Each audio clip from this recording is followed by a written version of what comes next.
ঢাকের তালে তালে আর শঙ্খধ্বনির পবিত্র সুরে মুখরিত চারপাশ। বসন্তের মনোরম আবহে মর্তে আবির্ভূত হয়েছেন দেবী বাসন্তী। অশুভ শক্তির বিনাশ আর শুভ শক্তির আহ্বানে মণ্ডপে মণ্ডপে এখন ভক্তদের ঢল। শারদীয় দুর্গোৎসবের মতো বাসন্তী পুজোতেও জৌলুস কোনো অংশে কম নয়।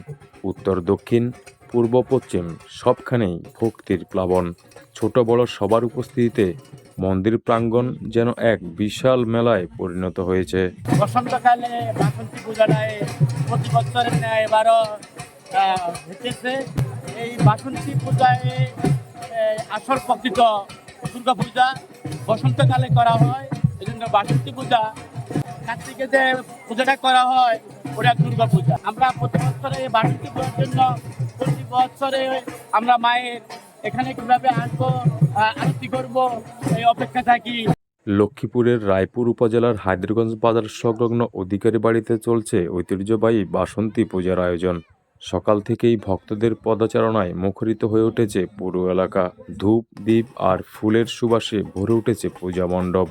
দূর দূরান্ত থেকে ভক্তবৃন্দ আছে, অনেক ভক্তবৃন্দ এখানে পূজা দেখতে আসছে। মা বাসন্তী দেবী যেন সবাইকে মঙ্গল রাখে, রূপ মুক্ত রাখে। প্রতি বছরে এই বাসন্তী পূজায় কৃষ্ণ অধিকারী বাড়িতে আমরা পুজো উদযাপন করে থাকি। ভক্তদের প্রার্থনা, মা বাসন্তীর কৃপায় দূর হোক সকল অশুভ শক্তি, পৃথিবীতে প্রতিষ্ঠিত হোক শান্তি, কল্যাণ আর মঙ্গল। সকলের মঙ্গল কামনার জন্য মায়ের ভক্তি তো অন্যরকম। আমরা সকলের শান্তি কামনা করি। অন্যান্য বছরের ন্যায় বাসন্তী পূজা আরো বেশি আনন্দদায়ক।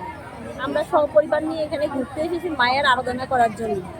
স্থানীয়দের উদ্যোগে আয়োজিত এই পূজা শুধুই ধর্মীয় আচারই নয়, বরং গ্রামীণ ঐতিহ্য ও সাম্প্রদায়িক সম্প্রীতির এক অন্যান্য দৃষ্টান্ত হয়ে উঠেছে। আমি 2014 সাল থেকে এই বাসন্তী মায়ের পূজা আরম্ভ করি।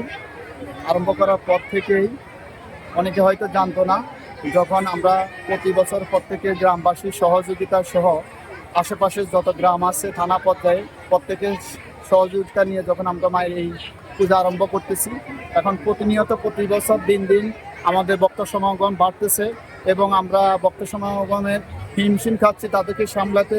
কারণ তারা উচ্চে পড়া বিল মায়ের যে এই অসময়কালীন যে বাসন্তী পূজা, এই বাসন্তী পূজায় স্বতঃস্ফূর্তভাবে অংশগ্রহণ করার জন্য পরিবার পরিজন নিয়ে তারা এই মায়ের পূজা অংশগ্রহণ করেন এবং মায়ের পূজাতে পুষ্পাঞ্জলি অর্পণ সহ তাদের আশীর্বাদ প্রাপ্তির জন্য তারা ছুটে আসেন।